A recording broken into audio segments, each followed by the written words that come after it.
Delta Force. Ang Delta Force ay ang isa sa pinaka-elite counter-terrorism unit ng US Army, kasama ang Army Rangers at Green Berets sa mga bilang nito, ngunit mayroon din itong mga operator mula sa Navy at Air Force.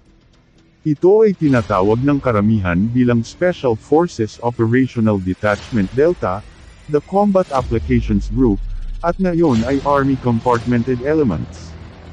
Ngunit sa buong maikling kasaysayan nito, pinanatili nito ang higit na kakayahang makuha o pumatay ng mga high-value target, huwagin ng mga terrorist cells, at pag-conduct ng mga covert mission sa anumang lugar ng operation.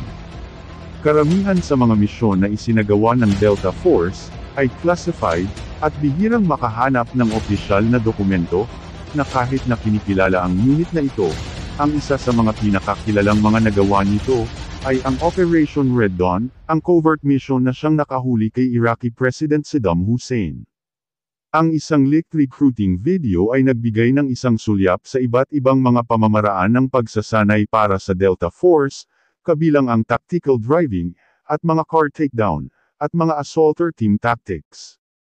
Ang mga testament sa kanilang accuracy, ay isa sa kanilang final exam, breaching operations, kasama ang ilan sa miyembro ng kanyang team, na nagpapanggap ng hostage habang ang kanyang mga kasamahan ay pinapaputukan ng mga target na lumalapit.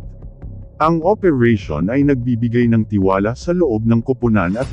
Ang Delta Force ay ang isa sa pinaka-elite counter-terrorism unit ng US Army, kasama ang Army Rangers at Green Berets sa mga bilang nito, ngunit mayroon din itong mga operator mula sa Navy at Air Force.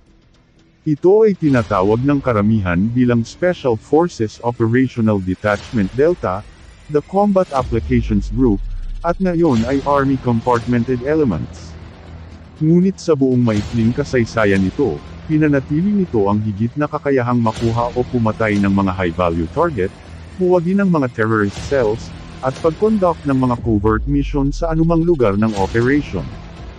Karamihan sa mga misyon na isinagawa ng Delta Force, ay classified, at bihirang makahanap ng opisyal na dokumento, na kahit na kinikilala ang unit na ito, ang isa sa mga pinakakilalang mga nagawa nito, ay ang Operation Red Dawn, ang covert mission na siyang nakahuli kay Iraqi President Saddam Hussein.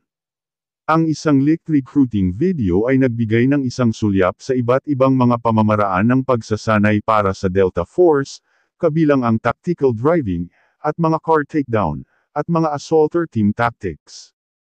Ang mga testament sa kanilang accuracy, ay isa sa kanilang final exam, breaching operations, kasama